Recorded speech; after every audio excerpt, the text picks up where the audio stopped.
Welcome to Linda's TV show. If it is your first time of stopping by or coming across my YouTube channel, you are highly welcome. Please, I beg you for this favor, click on that red button that says subscribe. Beside the red button is a notification bell. Turn the bell on so that anytime I upload a new video, you will be the first person to check it out. I appreciate each and every one of you who always come back to watch my videos. Like you know, I present news on daily basis to you. So after watching the video, you are free to criticize and leave your comment constructively. Share the video. Yeah, you can share it to your family, friends, anybody that you can, so that they themselves will be informed. Now I present to you another interesting or informative video which we are going to watch together. Yeah, I'm going to watch this video together with you. Then we'll come to the comments. We'll be chatting with Barrister Ifeanyi Ejiofor. Barrister, nice having you on the platform. Thank you so much. It's a pleasure being on the platform. Yeah. Please, on a nutshell, who is Ifeanyi Ejiofor? Ifeanyi Ejiofor is a lawyer, a human rights activist, lawyer of over 19 years post-call, who has vast exposure to general legal practice and litigation. And by the special grace of God, I'm a knight of St. Christopher in Nigerian Communion. So I live a simple life. I'm senior advocate of the masses and defender of the defenseless and defender of the oppressors, of the oppressed. Thank you so much for having me. It's a pleasure being with you. Thank you, sir. Is there more to being a good general counsel than just following the law? Okay, the question appears to be vague. Because a general counsel, from my own understanding, within the context of a legal practice, means a lawyer, a lawyer who is into vast area of practice. Not in law, in legal practice, we have litigation, we have criminal law, we have commercial law, we have civil law, we have several segments of laws. So when you talk about general counsel, some people may liken it to people who are into these various segment areas of law. So we specialize in commercial, specialize in criminal, specialize in civil too, and we've been doing justice to it since my year of since I was called to bar as a lawyer. In fact, I can tell you this, that from the moment I was called to bar till date, I've been into active legal practice. I've not ceased from one day from practicing law, and that has been helping me so immensely in the feats I've been achieving in this law, this course, this discipline. Thank you. All right. Some say if Nnamdi Kanu wins the Nigerian government, that it will be the best chance of Biafra gaining more grants as a democratic society. Would you agree with that? Well, it depends. You know, if it's within the context of the case we have at hand, with particular regard to the matter before the court, winning federal government is a matter, is a foregone issue. That is a concluded matter. Because I know we are going to win federal government. I've won them before. We're going to win them in court. Because Nnamdi Kanu hasn't committed any offense to law. Now, the right to self-determination is externally provided under our laws, sanctioned by also Nigerian laws.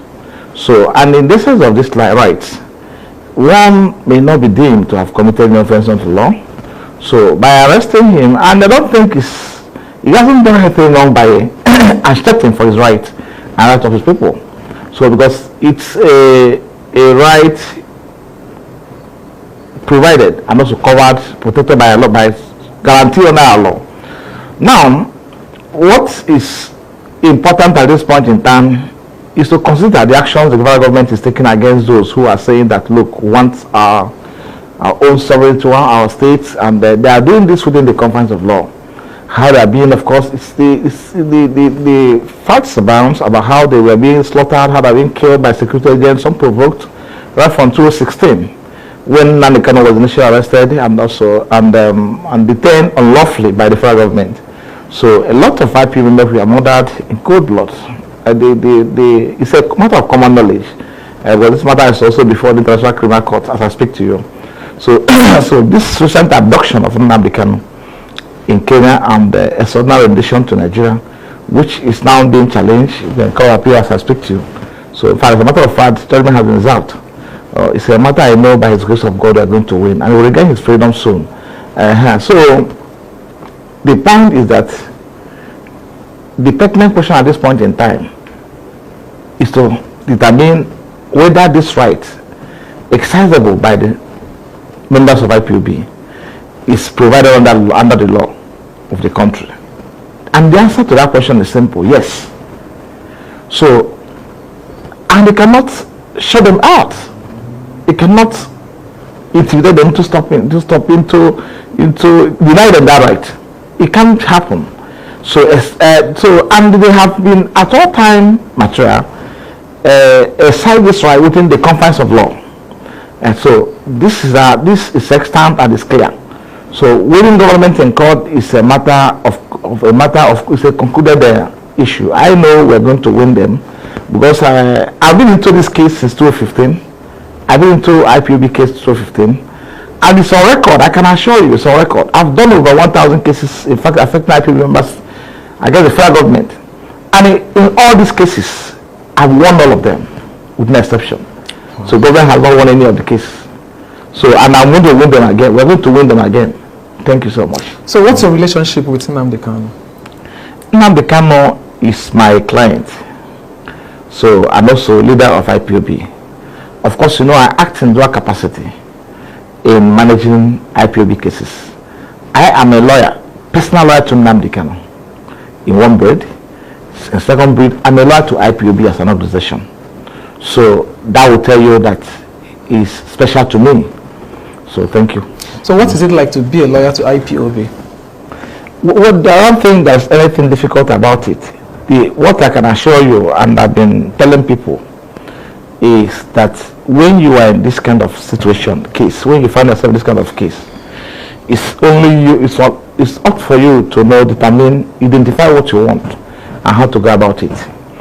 Of course, it doesn't go without being threatened. It doesn't go without being, because the matter you're doing against the government of the state. The government has the capacity to kill. They have the capacity to oppress. They have the capacity to shut you out. They have the capacity to eliminate. Now, that capacity is limited, because once God is in control, they can't exercise, it can't happen. I will use myself as an instance, an example. I've been attacked several times. I've had direct share with them. They've attempted eliminating me, not once, not twice, 3 times. But in all of these situations, in all of these instances, God saved me. So because of what? Because I've been very upright, and I've been very decisive in my steps, in my legal steps. So, and I've not compromised, because that's the most important thing. So in the course of managing this case, you must ensure that you are upright. That's most important, regardless of the kind of threat you are getting from anybody. Make sure you're upright and you are honest to what you are doing, and you are playing your role very well. That's the most important thing. But the moment you start taking certain steps which is prejudicial to the interests of those you are representing, then apparently you can be set up and you will challenge going for that. So there's nothing difficult about it, because God is there with us. In simple language, we return all glory, adoration, and thanks and praise to God Almighty for leading us aright, giving us the strength and sustaining us, and protecting us against the evil ones who has been out there. Evil ones, when I mean evil ones, I mean the security agents, the lawless security agents who have in the country, whom the government usually send after us. I will give you an instance to this effect.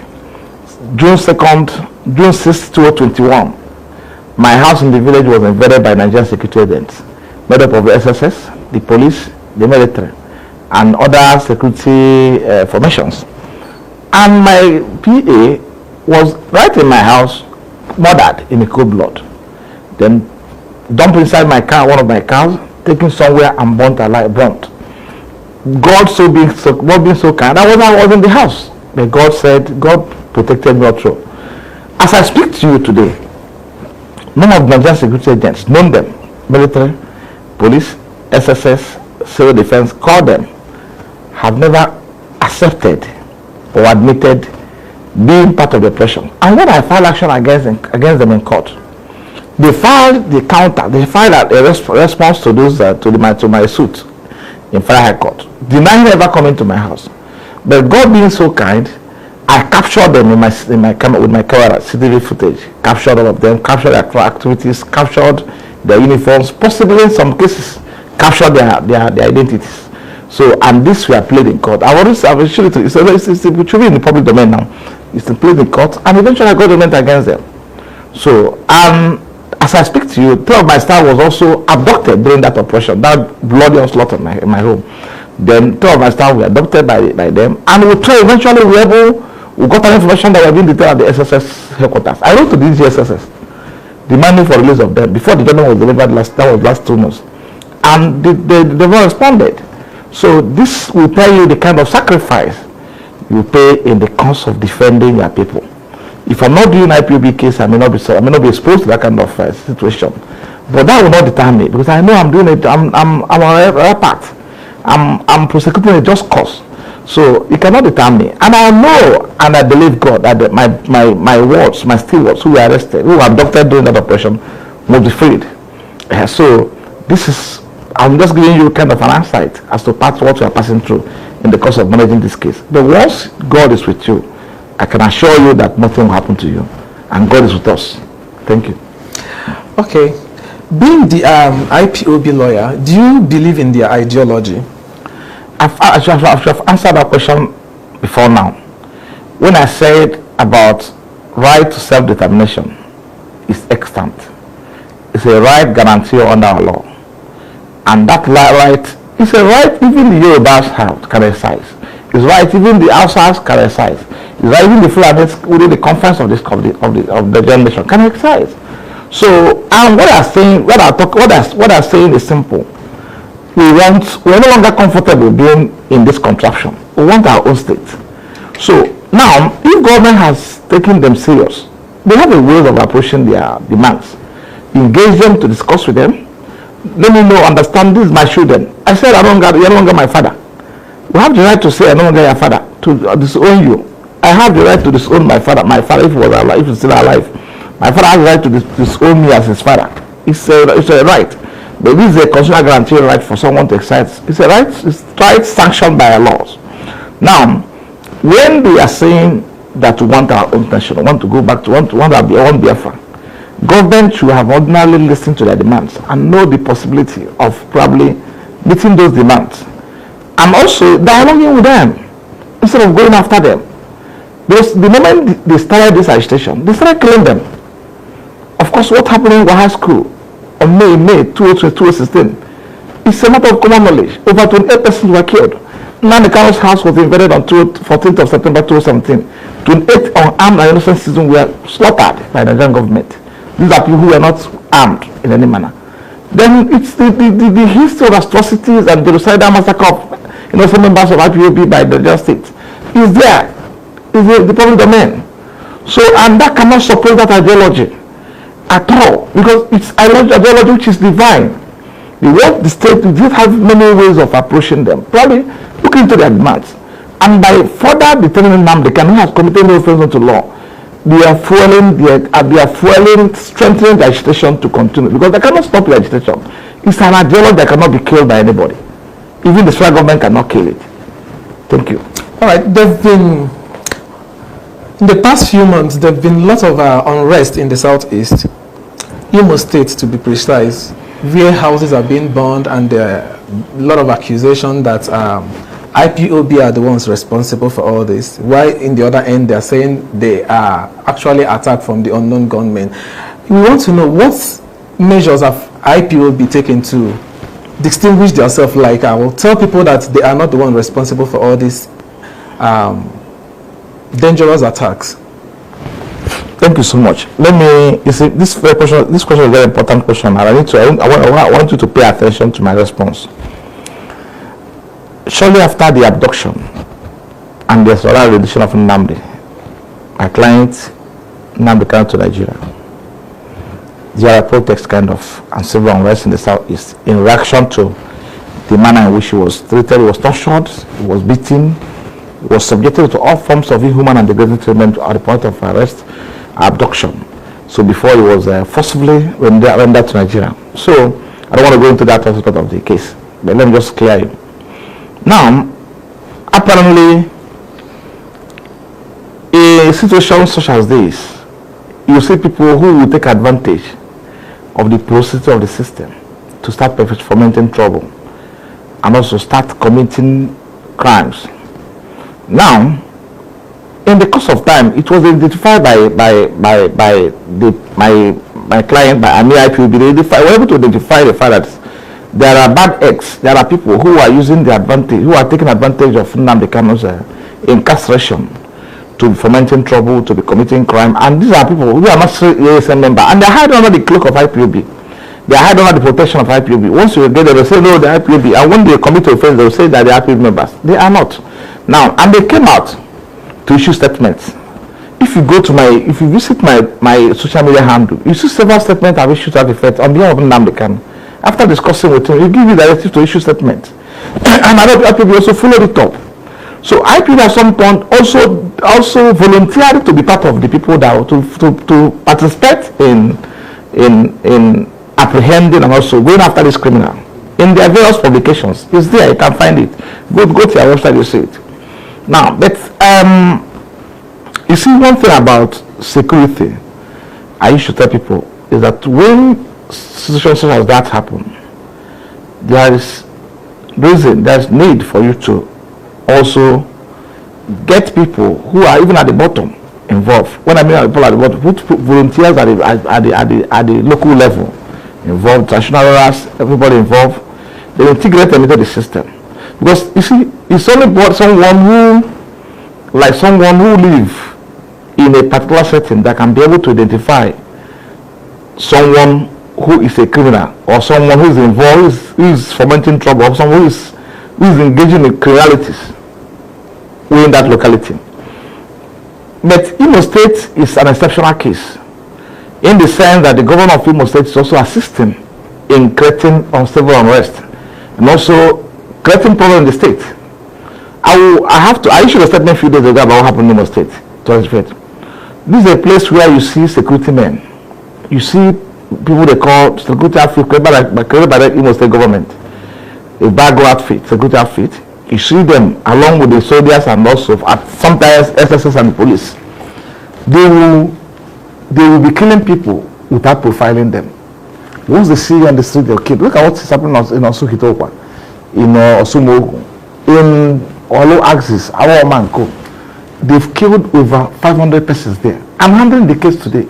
I'm going to court against the Imo State government. And I'm going to international criminal actions against the Imo State government. Now, there are what they call rules of engagement. Rules of engagement entail that if you are going after this your friend who is here seated, who is looking at me, probably identify him as a criminal. In the course of going after him, you're not supposed to kill this lady or kill these two cameramen. No, you will identify him, apprehend him. You will have a certain tools which will deploy in apprehending him. You not in the course of pursuing him start killing everybody around that place. It's a crime against humanity, and that's what's so terrible in Imo State. Now, if I will ask you, can the state justify? And the response to my press statement, the Commissioner of Information was struggling to defend the obvious, telling us that the state government is not even aware about what's happening in the state. Hope Uzodimma is, as far as I'm concerned, is the governor of Imo State today. And by virtue of which position is the chief security officer of the state. So if there's any security breach in the state, or any crime committed by the security agents as they are being committed now, is one to be held responsible. Is one to produce those who are involved. Is one who are also to identify those who are involved. Because it's the chief security of the state. Now that means they have succeeded in burning over 50 to 100 houses in Osukitokwa. Our mama has over 100 houses who have them on record. So tell me what those houses are doing with the crime which they are fighting. So the state is not helping the situation at all. The state is actually creating this security in the state. Look at other states. We have Anambra, we have Imo, we have Abia State, we have Ebonyi State. Have you seen that kind of thing? Escalation in the security and crisis. Have you seen it in our state? I'm not trying to exaggerate the fact there are people who are criminals, and I'm not protecting them. I've written about them before, and I'm still saying it today. In Anambra State, security agents were involved. People were involved. There are strategy which was created by the state government to apprehend these people, and it's working out. People who are living, civilians were involved. So before you go to talk to go after Mr. A, you must have profiled him. Define your target before going after him. So, but as I speak to you today, yesterday somebody called me at about 2 a.m. I think yesterday was Tuesday, right? Yes. Somebody called me about 2 a.m. to alert me about what is happening in our mama. As at 2 a.m. yesterday, they are still burning houses there. So tell me, is there any justification under our law for you to go after innocent people's civilians' houses and lives and properties? People are being killed in the street. People are being killed in their farms. People are being killed in their houses. Only sons, family breadwinners of the families have been eliminated on a daily basis in Imo State. And the governor thought at the end of the system you go free. You must have a day with International Criminal Court. And we're making provision for national defense. By the time we finish with him before the International Criminal Court, we start different to other people who are doing the same part. We are articulating our evidence. We are articulating our facts. And we're going there. Because it's a clear case of crime against humanity that are committing. Genocide that's taking place in Imo State. If I give you the video clips now, you will not believe it. You will not believe it. It's heart-rending. Thank you.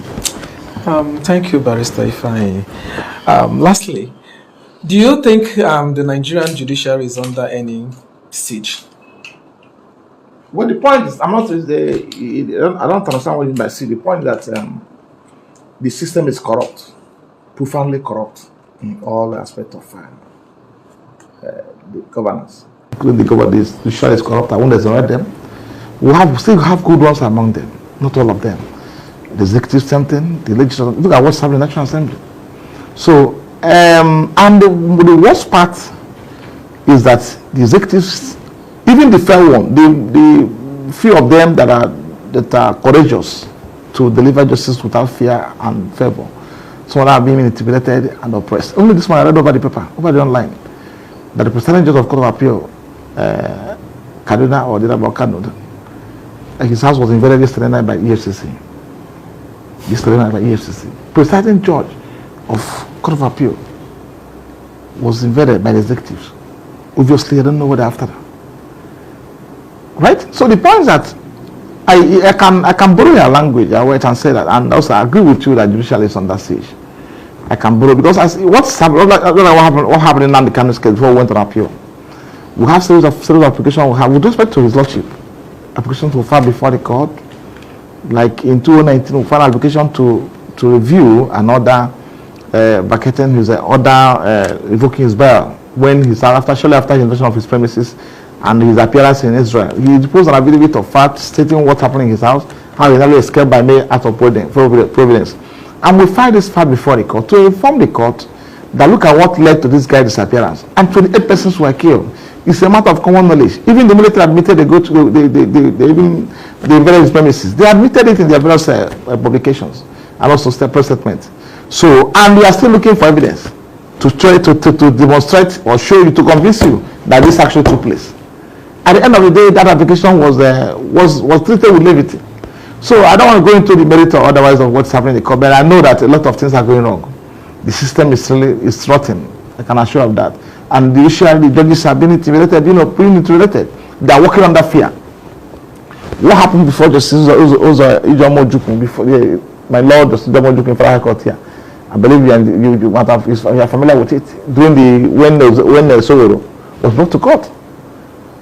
What happened to her?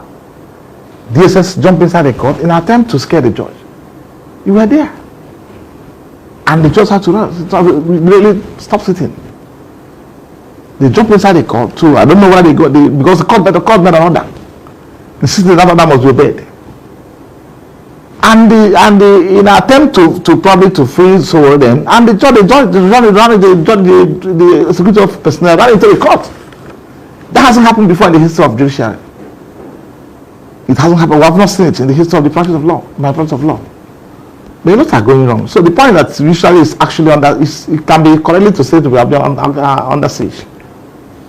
All right, thank you very much, Thank Boris you. Stefani, for your time. It's a pleasure.